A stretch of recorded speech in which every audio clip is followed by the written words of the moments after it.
gosh, obesity is not this life sentence that the medical establishment wants you guys to believe.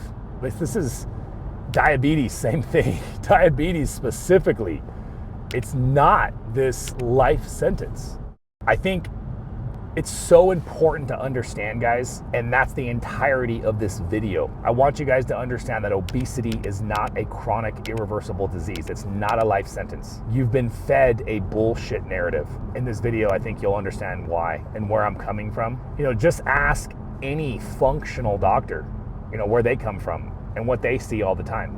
It's like, yeah, I help people reverse their diabetes all the time or their obesity, right? It's just what we do. But when you look at what they do, it's not just taking a pill. There's a whole plethora of stuff in the lifestyle category. Things like exercise, the way they approach their diet, avoiding gluten, anti-inflammation, optimizing sleep, balancing out hormones, reducing inflammation, handling stress. Like, there's a lot. Getting sunlight in the morning. Functional medicine, regardless of what practitioner you're working with, a medical doctor, a chiropractor, acupuncturist, I've seen all sorts of different, a naturopath. Functional medicine really is, in my opinion, the ultimate healthcare. I wish everybody had access to this. It's just really expensive and really challenging. But this is where they're not bound by insurance, and the necessary tests that need to be taken, very, very comprehensive blood testing and stool testing and sometimes salivary testing, to give you a much clearer picture of what might be the problem, and then implementing the solution. And the solution might be a shit ton of supplements, but it's also a shit ton of lifestyle interventions. And then transitioning off of that into a sustainable amount of lifestyle interventions and supplements to keep that problem from coming back. That's what functional medicine is. And that's what real healthcare is. So any doctor that practices some sort of version of that can tell you, obesity is totally reversible, and diabetes for that matter. But that's not the narrative. That is not the narrative that we're currently fed. I mean, you guys tell me. You're in the know, what do you believe? Let me know in the comments. What narrative have you been fed? And then if you do think Dr. Jones, bullshit, you're wrong, it's a disease, it's a life sentence, okay, where are you basing that decision off of? Have you seen medical literature that says obesity is a life sentence? Have you seen literature that proves you can't reverse diabetes and you can't reverse obesity? Or are you just kind of going by, what the doctors have always believed? Have you just kind of assumed that that's what it is because that's what they tell you? Well, remember, if we take a step back, obesity wasn't even a disease that long ago. Remember, some doctors still think this. Put down the fork, fatty. You're weak. That's why you're overweight. That's why you're fat. You're not exercising enough. You can't stop eating. It's a lack of willpower. And then all of a sudden we have the advancement of GLP-1 medications. It seems like, I always say, follow the money. It tells you a lot. But we have the advancement of these GLP-1 medications, and it seems like, okay, now we understand that there's something here, that obesity is a disease. That's a separate conversation. This video is not to prove to you that obesity is a disease. I guess I might have to when I get to the meat of this video, but that's really a separate video. So this video is really meant for the assumption that you agree obesity is a disease. What does that even mean? Like, what does it mean, a disease, I guess, is important to understand too. And we'll talk about that, but yes, it's a disease in my opinion. Yes, it's progressive, but is it irreversible? And that's the narrative that I want to shatter. And that's what I want to chat with you guys about. It's so important to understand because it changes everything. You guys ever hear of like the concept of every single decision that you make has a ripple effect that can completely send you down different paths? And you're like, yeah, it sounds all kind of, woo-woo and esoteric and spiritual and, downright. Some of you are like, it's bullshit, that's not true. It's like, okay. And this is not to get into my opinion regarding that. I do believe in the metaphysical, in the energy that, and really the realm and dimension through which is not the physical universe, I guess you could say, spiritual universe. And there is energy that flows through there. And you do interact it with that dimension, with that realm, with the way that you think and the decisions that you make and the attitudes that you adopt. While I would say that not every single decision is so dramatic, fork on the road, two different paths, right? Like today I'm going to give in and I'm going to eat that donut.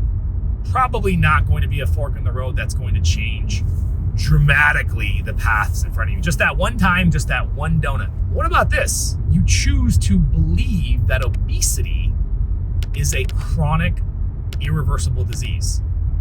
And you choose to believe it. Now, that's a fork in the road. Think about that for a second. The rippling effect, the outcome. How much does that change for you if you believe it's irreversible? Do you think that you're going to be trying to wean off the medication? Do you think you're going to be trying to use lower doses? Do you think microdosing is ever going to come into your thought process and realm of possibility? No, it's not. Do you think you're going to try as hard in the lifestyle if you think that you're sentenced to this life of obesity? Well, that's a tough one, because some of you will argue, yes, I will, and I believe some of you will. But the majority, the overwhelming majority, because it's just human nature, that you're not going to try as hard if you don't think there's a possibility of winning, right? Humans need games. We're all playing a game. And if we're not playing a game, the game is getting you. Love that quote, by the way. My definition of a game is a goal with known obstacles without known solutions. And the game is going out there and accomplishing your goal, overcoming those known obstacles without known solutions and figuring out the solutions. We need these games, and there's no game to play when you think obesity is irreversible. So you probably have never thought of it this way. And if I'm being honest, I've never explained it that way, which is why I love talking about these concepts, because it's so crazy how these analogies teaching the same thing, but it'll sound different. It's just really funny. I love where I'm going with this with you guys right now. I'm definitely going to be using this one again. But you don't have to believe it to the point where you've done enough research and have enough understanding. Because what is belief? Belief is a choice, right? Yes, it is. But what affects your choice is your ethics, your morality, right? We all have an intrinsic, a natural ethical code. And my definition of ethics is making decisions that honor. Well, this is my definition of integrity, but high integrity means making decisions that are ethical, making decisions that are the best decision for all the things that matter to you in life, right? That's what ethical conduct is. And avoiding the things that you shouldn't do, right? Being true to your word. And so when it comes to this decision about obesity, you can believe it to be true because you trust the source or you've done enough research. I wanted to interrupt the show for a minute and tell you guys about the free weight loss guide. I'll put a link to it in the show notes. Essentially, what this is your GLP-1 comprehensive weight loss guide. I want you guys to minimize side effects. I want you guys to maximize results, crush those weight loss plateaus, use these medications correctly and safely.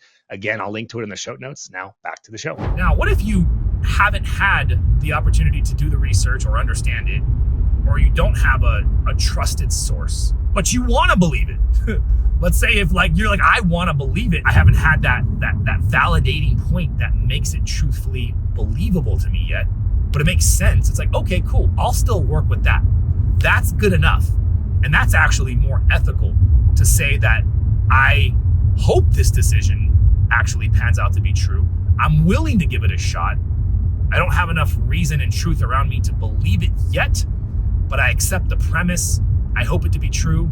I'm going to run this experiment. I'm going to do this program with you, Dr. Jones. I'm going to join this program. You're telling me we can beat this. You can help me achieve my goal. You can help me reverse my insulin resistance, get to the goal weight.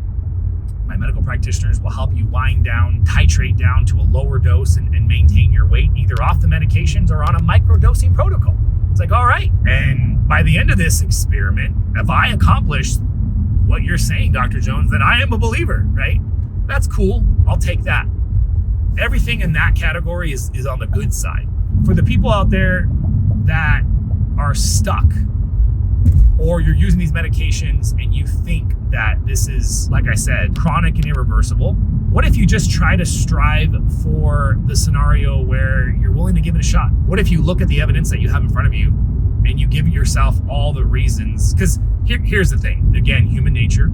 It's tough to have unsolved problems in front of you. It's tough to have a bunch of information floating around in your space and not have a conclusion drawn about it. It's this weird intrinsic thing to like have a conclusion when you can, to make sense of the world around you. You know, you're doing that on a subconscious level all the time. And so, meaning many of you watching this are, when asked, would say obesity is a chronic irreversible disease. But when you actually dissect that, some of you have some real world experience, some professional sources that you trust, the research that you've been exposed to. You have all the real world justifications, personal experience being a massive one. And so you have the information and the data to say why it's irreversible. And I respect that. But many of you guys, if I asked you to dig deep, you probably wouldn't even have that much stuff. And this is important because it allows you to take a step back and go, well, where did I really draw this conclusion from? Did I actually draw this conclusion from my own personal digging and validation, or did I just kind of accept it to be true based off of any other sources around me? And if you do find yourself doing this thought experiment, which I recommend if you are in the boat of thinking this is an irreversible disease, this is the first step towards maybe joining us in the pool of I'm willing to give it a shot. Because remember, the whole point of this video and you running this thought experiment is I just want to improve your results. My strong theory is that you're going to get better results because the narrative allows for the reversal itself. It's kind of like the first step to beating alcoholism is admitting you're an alcoholic, right? Like you kind of have to have that initial step towards. You have to think it's a possibility. In that case, you have to even recognize there's a problem to solve. Well, in this case, you have to recognize that the problem may actually be solvable, that the problem might actually be correctable. Because if you don't, that decision, that belief or lack thereof will prevent you from ever beating this. And you will follow what most people are following. And if you see me talk about this in my other videos, these protocols, these cookie cutter regimens, every 4 weeks, bumping the dose up, every 4 weeks, bumping the dose up. Why do so many doctors do that? Because that's what the research shows. Why does the research show that? Because that's what happened when they ran the research. Okay, but what was the narrative when they did those studies? Do you really think they were trying to prove if it could be done in a different way? Or was there a narrative in mind when those research studies were done? I don't know. These are my theories, guys. Tell me if I'm crazy. Tell me if you agree, if you disagree. I'm just trying to put the pieces together and explain what's, because this obviously relates to a bigger problem, which I think future changes in front of us with the recent election results and RFK becoming a person who's going to actually have some power to get things done is just, it's amazing. It's amazing the world in front of us and the changes in healthcare that are looming. But yeah, going back to this dilemma, going back to the research healthcare companies, if you are walking into the studies under the assumption that obesity is a chronic irreversible disease, then it's just the research is going to be done the way it was exactly done, which is every 4 weeks, the results slow down, increase the dose. Next 4 weeks, results slow down, increase the dose. So of course we have these well-established protocols, but then why do we see all these people who can benefit from lower doses or microdosing who don't need to bump up the dose?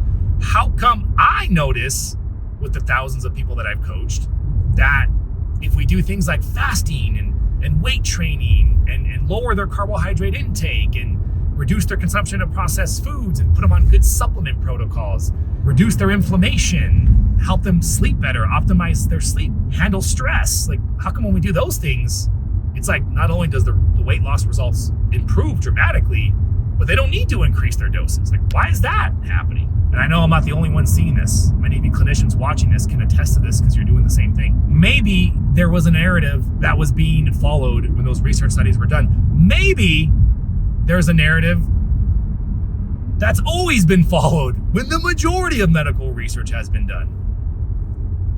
not even gonna get into that. I wanted to keep this one short. I wanted to give you guys something to, sink your teeth into, and hope that this message communicates well and inspires you to at least give this idea, this alternative narrative a shot.